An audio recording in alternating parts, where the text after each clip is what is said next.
Hello again, and welcome to the way back for your bite of history. The year is 1763. The British Empire is at the height of its power, but across the Atlantic, a storm is brewing. In the wake of the French and Indian War, a conflict fought on North American soil, the British Empire found itself in a precarious position. The war had been costly, and the Empire's coffers were drained. To recoup these losses, Britain turned to the American colonies, imposing on them a series of taxes that were met with growing resentment. In the heart of the American colonies, the echoes of war had left a different mark. The conflict had fostered a spirit of unity, a sense of joint destiny that was only heightened by the increased British taxation. The colonists, many of whom had never set foot in Britain, began to question their relationship with the distant empire. The seeds of discontent were sown with the Stamp Act of 1765. This act imposed a tax on all paper products, a staple of colonial life. The colonies exploded in protest. "No taxation without representation" became the rallying cry. The colonists argued they had no voice in the British Parliament, no say in the laws that governed them. The British response was dismissive. They argued that the colonists were virtually represented in Parliament. But this argument fell on deaf ears in the colonies. The gap between the British Empire and its American colonies was widening. The tension escalated with the Townshend Acts of 1767. These acts imposed further taxes, this time on goods such as glass, lead, paints, and tea. Once again, the colonies rallied against what they saw as unfair taxation. The relationship between Britain and the American colonies was becoming increasingly strained. The colonists, once loyal subjects, were now questioning their allegiance. They were beginning to see themselves not as British citizens, but as Americans. As resentment grew, so did the desire for independence, setting the stage for a historic rebellion. The American colonies, once loyal subjects, were now on the brink of rebellion.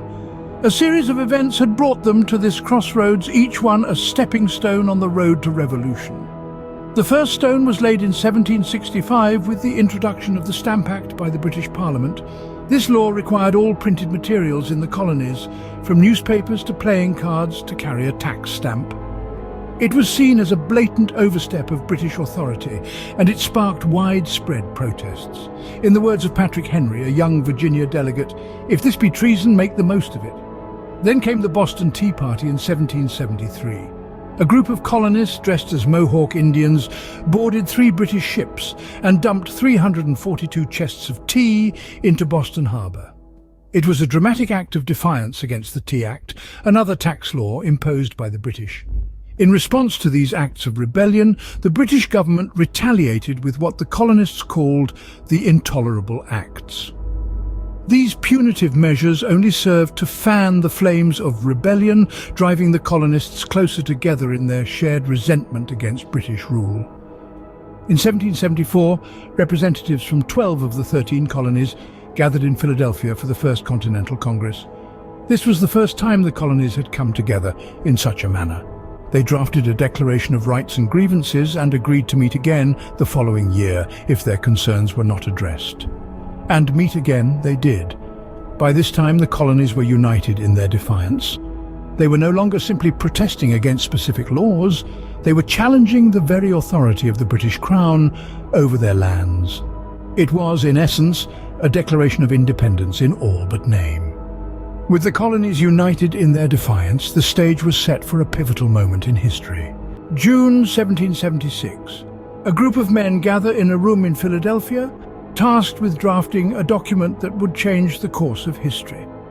In the heat of summer, the Second Continental Congress found itself in a sweltering room in Philadelphia. Among them was a quiet, tall Virginian, Thomas Jefferson. He was chosen to write the first draft of what we now know as the Declaration of Independence. Jefferson, then just 33 years old, was not chosen for his eloquence or his status, but for his firm belief in the cause of liberty. Jefferson secluded himself in a rented room for 17 days, pouring his heart and soul into the document. He drew inspiration from various sources, including John Locke's ideas on government and the Virginia Declaration of Rights. But most importantly, He drew from his own conviction that all men are created equal and have the inalienable rights to life, liberty, and the pursuit of happiness. The drafting of the Declaration was not a solitary effort. After Jefferson presented his draft, it was then reviewed and edited by the Committee of Five, which included Benjamin Franklin and John Adams. These men debated, discussed, and refined Jefferson's words, making over 86 changes to the original draft. The process was painstaking, but they knew the weight of their responsibility. This document was not just a declaration of independence from Britain, but a statement of principles that would guide the new nation. The Declaration spoke of truths that were self-evident, of unalienable rights, of governments deriving their just powers from the consent of the governed. It was audacious, radical, and unprecedented. It was a rebuke to tyranny and a call to freedom. It was, in essence, a promise of a new kind of nation, one built on the principles of liberty, equality, and democracy. The Declaration was more than just a statement of independence. It was a testament to the values of the new nation. July 4th, 1776, a day that would forever be etched in history. On this day, 56 men, representatives from 13 colonies, gathered in the Pennsylvania State House, today known as Independence Hall in Philadelphia. Their purpose? To sign a document that would not only declare their independence from the British Crown, but also set the stage for the birth of a new nation, the United States of America. The mood in the room was tense, the air thick with anticipation. Each man knew the gravity of their actions. Signing the Declaration of Independence was not merely a political act, but a personal gamble. These men were effectively signing their own death warrants, for if the revolution failed, they would be hanged for treason.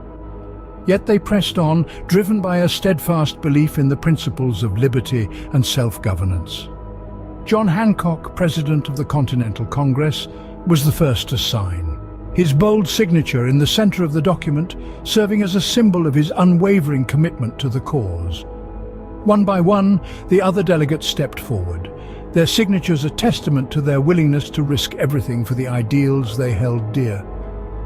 The signing was not a grand public spectacle, but rather a quiet, solemn affair. Yet, the impact of this act was anything but quiet. News of the signing spread like wildfire, igniting a spark of hope in the hearts of the American colonists. The Declaration was more than just a statement of independence. It was a rallying cry, a beacon of hope for those yearning for freedom. The immediate impact of the Declaration was profound. It sent a clear message to the world. The American colonies were no longer willing to live under British rule. They were ready to fight, to sacrifice, and if necessary, to die for their freedom.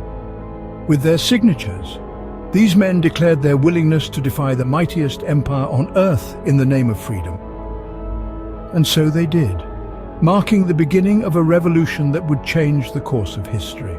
The Declaration of Independence did more than just declare the American colonies free from British rule. Its ripples extended far beyond the shores of the New World, igniting a spark that would illuminate the path for numerous democratic movements across the globe. The Declaration's profound proclamation that all men are created equal resonated with the disenfranchised and oppressed, becoming a rallying cry for those seeking justice and equality.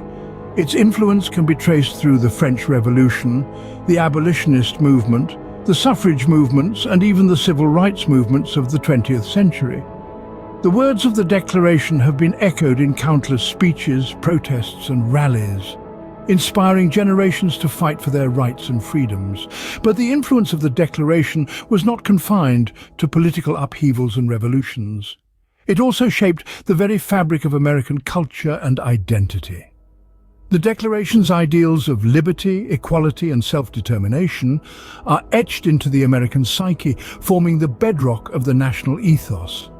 These principles are celebrated in American literature, music, film, and public discourse, reinforcing the country's identity as a beacon of freedom and opportunity.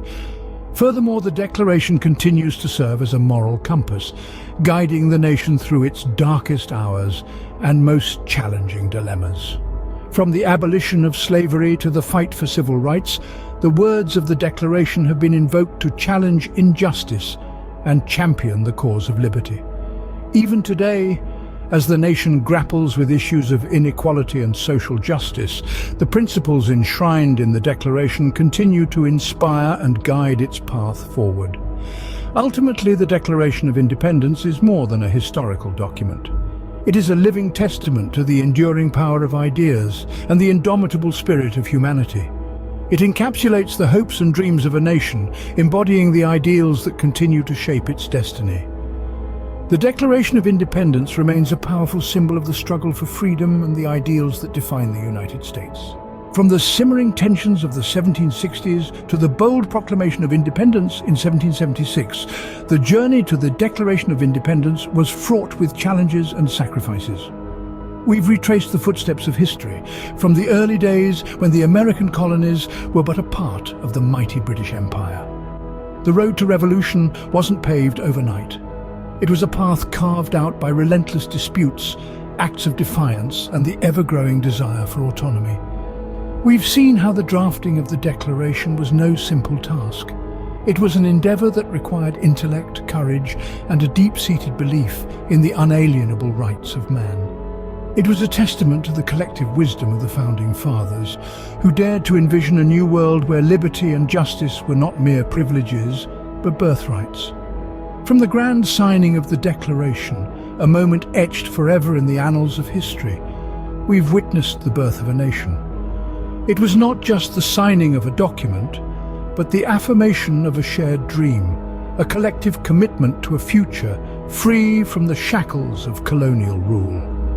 Through the legacy of the Declaration, we've seen how its profound words have echoed through the centuries, shaping the course of history. It has served as a beacon, illuminating the path towards democracy, inspiring countless nations, and underpinning the very ideals that define our modern world. In essence, the Declaration of Independence was far more than a mere document.